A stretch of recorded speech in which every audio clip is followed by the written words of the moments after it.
Speaking of brain damage, did you know that your Meniere's disease, that cannabis is like one of the best cures for that shit? Did you know that? I did not know that. Yeah, listen, I'll tell you what, reading up for you, the pal. tooth has actually been doing a lot of research for me on the Meniere's thing. Yeah? He actually found some shit.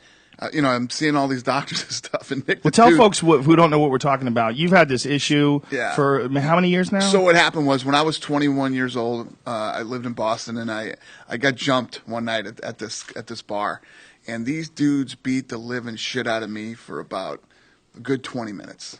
20 minutes, literally, until the police came. And at one point, I remember I was on one knee, and this fucking guy must have punched me in this ear 1,000 times. Oh my God. And I was getting kicked and hit from all kinds of different directions. The guys were from Charlestown. I'm lucky I didn't get stabbed. I'm lucky I got the shit beat out of me.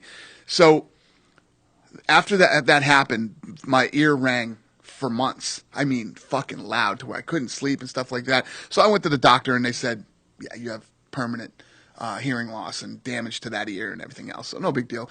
It was what it was. And I later on in life, it eventually turned into Meniere's, which is nerve damage. And the nerve is telling the brain we're moving when we're really not. And it causes, when I say spin, man, the room starts spinning so fast, you have to grab onto shit, you close your eyes, you go in the dark and just close your eyes, sometimes for hours. When this thing hits me, I'm down for sometimes 8 or 9 hours. And so there's no cure for it. But they have these real controversial surgeries that you can go in and do. And, I'm a fucking lunatic, so I'm like, I don't give a shit. I'm getting the surgery, da-da-da, and the doctor was kind of hemming and hawing on it. I said, just do it, doc. Well, I just went in yesterday. You didn't know this because we didn't talk about this yet. So this was my first follow-up, and the fucking surgery was a complete disaster. So that's why I've been so fucked up lately. It was a disaster in what way? It helped 70% of the people it helps. I'm the 30% that went the other way. So now I've almost completely lost the hearing in this ear. My hearing is almost completely gone, and I've been having attacks every day. The last 2 days I haven't had an attack, so it's been pretty cool. And I'm feeling pretty good. But like I said, so that's in a nutshell. There's nothing you can do about it unless now I opt to go in and get the surgery where they cut the nerve, which will put me in the hospital for 7 days, and then I'll have to learn how to walk again. Ooh. So... For how long? How long does it take to learn how to walk again? Left foot, right foot? Lorenzo said his dad learned to walk again in a month. So, and his dad was in his 60s when he did it. He had the same operation. Yeah. Whoa. So, I don't know. A month of not knowing how to walk. Yeah.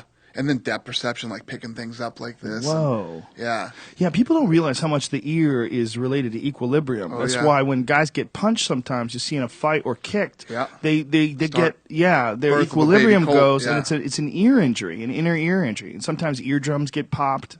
They get blown out from punches. That's like, especially you see that a lot in the old days. Guys would slap guys in the ears a lot when they would have them on the side. They would slap them, instead of punching them. And that hurts like hell. Fuck yeah, it does. A lot of guys have broken their hands ground and pounding on dudes because the fucking skull is stronger than the knuckle. Yeah. The reality is. And one of the things about boxing gloves is boxing gloves actually help protect your hand. And look how many guys break their hands in boxing by hitting the head. Yeah, Floyd breaks his hands unbelievable all the time. that there isn't a lot more hand damage in MMA. Yeah, it is. I mean, well, there is a lot, though. If you really stop and think about how many guys break their hands, it's pretty extreme.